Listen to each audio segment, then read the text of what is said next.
Morning dear students, Sikandar coaching classes में आपका स्वागत है। आज हम गणित के बेसिक रूल समझते हैं। इस प्रकार है, हमारी जो संख्या है जीरो से लेकर इनफाइनाइट तक होती है। और जो संख्या होती है वो दो प्रकार की होती है, एक तो वास्तविक संख्या और एक अवास्तविक संख्या। अवास्तविक संख्या अपना यूज नहीं, बड़ी बड़ी क्लासों में यूज होता है, जो कि इंजीनियरिंग वगैरह हुआ। ये वास्तविक संख्या ये तीन प्रकार की होती है, सॉरी दो प्रकार की होती है, एक परिमेय संख्या और एक अपरिमेय संख्या। अपरिमेय संख्या पी बटे क्यू के फॉर्म में दी रहती है। वो संख्या कौन सी होती है? पाई, अंडर 1.4, मतलब जिनका अपन पी बटे क्यू के फॉर्म में नहीं लिख सकते उसको अपरिमेय संख्या बोलते हैं। परिमेय संख्या जो पी बटे क्यू के फॉर्म में लिख सकते हैं।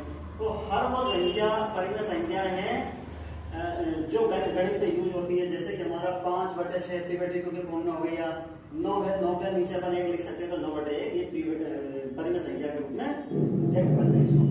अब परिमेय संख्या भी तीन प्रकार की होती है, एक तो पूर्णांक, एक पूर्ण संख्या, एक प्राकृत संख्या। पूर्णांक तीन प्रकार के होते हैं, धनात्मक, ऋणात्मक और जीरो। और जो पूर्ण संख्या होती है वो जीरो से शुरू होती है, जीरो से लेकर इनफाइनाइट तक, ठीक है। और अपना प्राकृत संख्या होती है वो 1 से शुरू होती है, 1 2 3 4 और ये इनफाइनाइट तक अनंत तक जाती रहती है। अब प्राकृत संख्या दो प्रकार की होती है, एक होती है अभाज्य संख्या, एक होती है भाज्य संख्या। अभाज्य संख्या आप देख सकते हो 2 3 5 7 ऐसे करके इनफाइनाइट तक जाती है। और भाज्य संख्या प्रथम भाज्य संख्या 4 6 8 9 इस टाइप से इनफाइनाइट तक की जाती है।